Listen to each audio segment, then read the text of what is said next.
और इसी बीच एक बड़ी खबर आ रही है। पीएम मोदी से मिले हैं भूपेंद्र चौधरी। करीब 1 घंटे तक प्रधानमंत्री के साथ भूपेंद्र चौधरी की बैठक हुई है। प्रधानमंत्री के साथ बैठक में लोकसभा चुनाव में खराब प्रदर्शन को लेकर कारणों की जानकारी उन्होंने दी है। इससे पहले मंगलवार को राष्ट्रीय अध्यक्ष जेपी नड्डा से भी मिले थे भूपेंद्र चौधरी और अब ये जानकारी सामने आ रही है कि उन्होंने प्रधानमंत्री मोदी से भी मुलाकात की है। करीब 1 घंटे तक दोनों के बीच मुलाकात चली है। जानकारी के मुताबिक प्रधानमंत्री के साथ बैठक में लोकसभा चुनाव में खराब प्रदर्शन को लेकर कारणों की उन्होंने जानकारी दी है। इससे पहले आपको याद होगा मंगलवार को राष्ट्रीय अध्यक्ष जेपी नड्डा से भी भूपेंद्र चौधरी की मुलाकात हुई थी और आज इसी क्रम में उन्होंने प्रधानमंत्री मोदी से भी मुलाकात की है।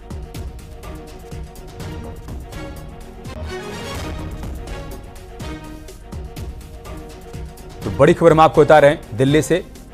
बीजेपी के प्रदेश अध्यक्ष भूपेंद्र चौधरी दिल्ली दौरे पर हैं। कल उन्होंने राष्ट्रीय अध्यक्ष जेपी नड्डा से मुलाकात की थी। काफी देर तक उनके साथ भी उनकी बातचीत हुई थी और आज उन्होंने प्रधानमंत्री मोदी से मुलाकात की है। तकरीबन 1 घंटे तक दोनों के बीच बातचीत हुई है।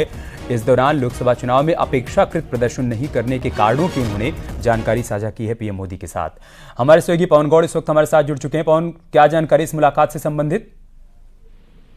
आपसे थोड़ी देर पहले यूपी बीजेपी अध्यक्ष भूपेंद्र चौधरी ने प्रधानमंत्री नरेंद्र मोदी के साथ मुलाकात की और मुलाकात में तमाम तरह की बातें उन्होंने प्रधानमंत्री के साथ की हैं, क्योंकि जिस तरह से लोकसभा चुनाव में बीजेपी एक परिणाम की अपेक्षा कर रही थी, खासकर उत्तर प्रदेश से, उसके बावजूद भी बीजेपी को बहुत अच्छा प्रदर्शन नहीं कर पाई और या कहें तो खराब प्रदर्शन बीजेपी का लोकसभा चुनाव में उत्तर प्रदेश के अंदर रहा। तो उसको लेकर तब बहुत पिछले कुछ दिनों से लगातार बीजेपी अपनी एक समीक्षा रिपोर्ट तैयार कर रही थी और इस समीक्षा रिपोर्ट के साथ में ही यूपी बीजेपी अध्यक्ष भूपेंद्र चौधरी ने प्रधानमंत्री नरेंद्र मोदी से मुलाकात की है और उस रिपोर्ट में जितनी भी बातों का जिक्र आया है उन सबके बारे में प्रधानमंत्री को जानकारी दी है कि किस तरह से कहीं ना कहीं कार्यकर्ता में कहीं ना कहीं मायूसी थी, जिस तरह से प्रशासन का रवैया रहा है, कहीं ना कहीं दुलबुल रवैये से अपना कार्यकर्ता परेशान था।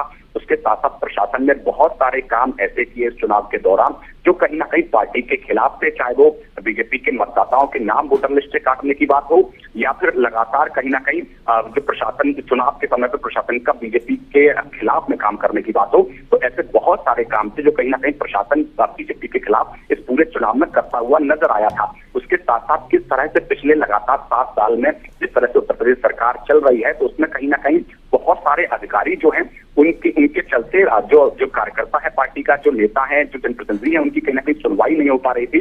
तो उसके चलते भी कहीं ना कहीं कार्यकर्ताओं में एक मायूसी हो गई थी। तो उसकी पूरी जानकारी आज प्रधानमंत्री नरेंद्र मोदी को मुलाकात में सौंपी है। तकरीबन 1 घंटे की मुलाकात यूपी बीजेपी अध्यक्ष और प्रधानमंत्री के बीच में हुई और उससे पहले आपको बता दूं कल देर रात तक यूपी बीजेपी अध्यक्ष ने बीजेपी के राष्ट्रीय अध्यक्ष जेपी नड्डा के साथ मुलाकात की। मुलाकात में अभी जो सारी समीक्षा रिपोर्ट है उनके साथ चर्चा हुई। उससे पहले जो है उप मुख्यमंत्री केशव प्रसाद मौर्य ने बीजेपी के राष्ट्रीय अध्यक्ष जेपी नड्डा के साथ मुलाकात की। उन्होंने भी सारी जो समीक्षा रिपोर्ट है वो सब रखी। लेकिन कहीं ना कहीं एक मोटे तौर पर जो बात सामने आ रही है निकलकर, उसमें कहीं ना कहीं कार्यकर्ताओं की उपेक्षा और उसके साथ साथ प्रशासन का पार्टी के खिलाफ जो रवैया रहा, ये 2 मेन कारण निकल के सामने आ रहे हैं। ठीक है पवन, ये तो बात हो गई लोकसभा चुनाव में अपेक्षाकृत प्रदर्शन नहीं करने के कारणों की। ये बताइए कि संगठन में फेरबदल की जो सुगबुगाहट चल रही है, क्या उसको लेकर भी कोई बातचीत, कोई जानकारी?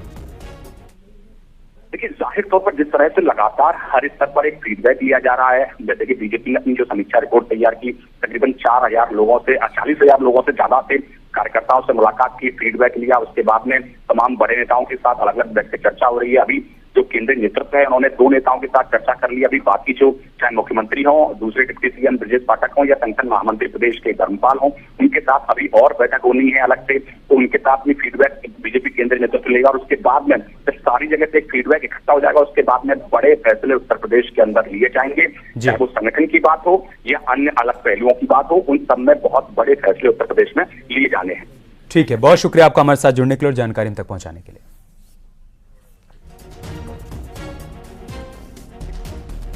तो बड़ी खबर हम आपको बता रहे हैं, हमारे सहयोगी पवन बता रहे हैं कि इस मुलाकात के दौरान भूपेंद्र चौधरी ने लोकसभा चुनाव में अपेक्षाकृत परिणाम नहीं आने के कारणों की जानकारी दी है प्रधानमंत्री मोदी को।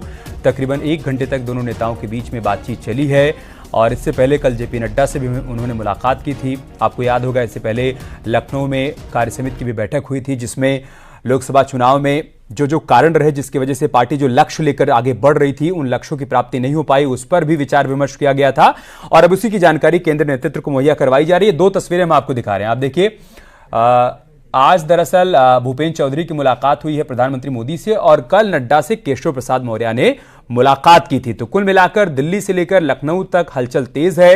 दो कारण है। एक तो लोकसभा चुनाव में जैसा बार बार कहा जा रहा है कि अपेक्षाकृत परिणाम नहीं आए थे, और दूसरा उत्तर प्रदेश की 10 विधानसभा सीटों पर उपचुनाव भी होना है, पार्टी उसको लेकर भी रणनीति आगे बढ़ा रही है। तो लिहाजा अलग अलग बिंदुओं पर इस वक्त चिंतन मंथन का दौर जारी है।